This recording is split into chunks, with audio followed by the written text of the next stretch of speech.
اور مال باوجود عزیز رکھنے کے رشتہ داروں اور یتیموں اور محتاجوں اور مسافروں اور مانگنے والوں کو دیں، اور گردنوں کے چھڑانے میں خرچ کریں، اور نماز پڑھیں اور زکات دیں، اور جب عہد کر لیں تو اس کو پورا کریں، اور سختی اور تکلیف میں اور جنگ کے وقت ثابت قدم رہیں۔ یہی لوگ ہیں جو ایمان میں سچے ہیں، اور یہی ہیں جو اللہ سے ڈرنے والے ہیں۔ مومنوں، تم کو مقتولوں کے بارے میں قصاص یعنی خون کے بدلے خون کا حکم دیا جاتا ہے، اس طرح پر کہ آزاد کے بدلے آزاد مارا جائے، اور غلام کے بدلے غلام، اور عورت کے بدلے عورت۔ اور اگر قاتل کو اس کے مقتول بھائی کے قصاص میں سے کچھ معاف کر دیا جائے تو وارث مقتول کو پسندیدہ طریق سے قرارداد کی پیروی یعنی مطالبہ خون بہا کرنا اور قاتل کو خوشخوئی کے ساتھ ادا کرنا چاہیے۔ یہ تمہارے پروردگار کی طرف سے تمہارے لیے آسانی اور مہربانی ہے۔ اب جو اس کے بعد زیادتی کرے اس کے لیے دکھ کا عذاب ہے۔ اور اے اہل عقل، حکم قصاص میں تمہاری زندگانی ہے کہ تم قتل و خونریزی سے بچو۔ تم پر فرض کیا جاتا ہے کہ جب تم میں سے کسی کو موت کا وقت آ جائے تو اگر وہ کچھ مال چھوڑ جانے والا ہو تو ماں باپ اور رشتہ داروں کے لیے دستور کے مطابق وصیت کر جائے۔ اللہ سے ڈرنے والوں پر یہ ایک حق ہے۔ پھر جو شخص وصیت کو سننے کے بعد اس کو بدل ڈالے تو اس کے بدلنے کا گناہ انہی لوگوں پر ہے جو اس کو بدلے، اور بے شک اللہ سنتا جانتا ہے۔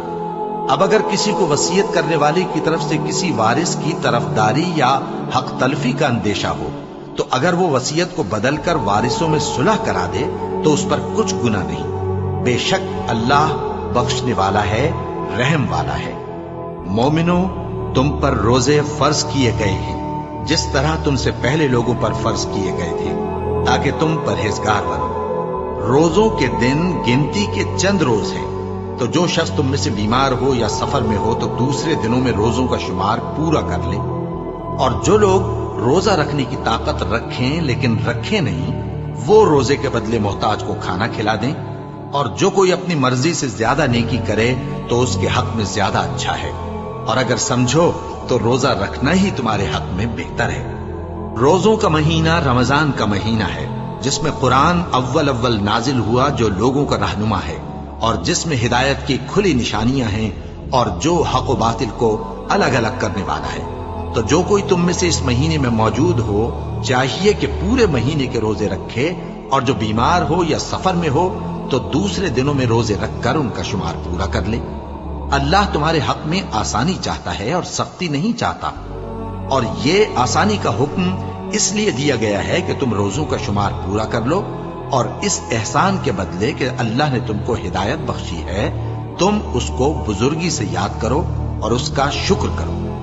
اور اے پیغمبر، جب تم سے میرے بندے میرے بارے میں دریافت کریں تو انہیں معلوم ہو کہ میں تو تمہارے پاس ہی ہوں۔ جب کوئی پکارنے والا مجھے پکارتا ہے تو میں اس کی دعا قبول کرتا ہوں، تو ان کو چاہیے کہ میرے حکموں کو مانیں اور مجھ پر ایمان رکھیں تاکہ نیک رستہ پائیں۔ روزوں کی راتوں میں تمہارے لیے اپنی عورتوں کے پاس جانا جائز کر دیا گیا ہے، وہ تمہاری پوشاک ہیں اور تم ان کی پوشاک ہو۔ اللہ کو معلوم ہے کہ تم ان کے پاس جانے سے اپنے حق میں خیانت کرتے تھے، سو اس نے تم پر مہربانی کی اور تمہاری حرکات سے درگزر فرمائی، تو اب تم کو اختیار ہے کہ ان سے مباشرت کرو۔ اور اللہ نے جو چیز تمہارے لیے لکھ رکھی ہے یعنی اولاد، اس کو اللہ سے طلب کرو اور کھاؤ اور پیو، یہاں تک کہ صبح کی سفید دھاری رات کی سیاہ دھاری سے الگ نظر آنے لگے۔ پھر روزہ رکھ کر رات تک پورا کرو، اور جب تم مسجدوں میں اعتکاف بیٹھتے ہو تو ان سے مباشرت نہ کرو، یہ اللہ کی حدیں ہیں، ان کے پاس نہ جانا۔ اسی طرح اللہ اپنی آیتیں لوگوں کے سمجھانے کے لیے کھول کھول کر بیان فرماتا ہے تاکہ وہ پرہیزگار بنے۔ اور آپس میں ایک دوسرے کا مال ناحق نہ کھاؤ، اور نہ اس کو رشوتاً حاکموں کے پاس پہنچاؤ تاکہ لوگوں کے مال کا کچھ حصہ ناجائز طور پر کھا جاؤ، اور اسے تم جانتے بھی ہو۔ اے پیغمبر، لوگ تم سے نئے چاند کے بارے میں دریافت کرتے ہیں کہ گھٹتا بڑھتا کیوں ہے۔ کہہ دو کہ وہ لوگوں کے کاموں کی میعادیں اور حج کے وقت معلوم ہونے کا ذریعہ ہے، اور نیکی اس بات میں نہیں کہ احرام کی حالت میں گھروں میں ان کے پچھواڑے کی طرف سے آؤ،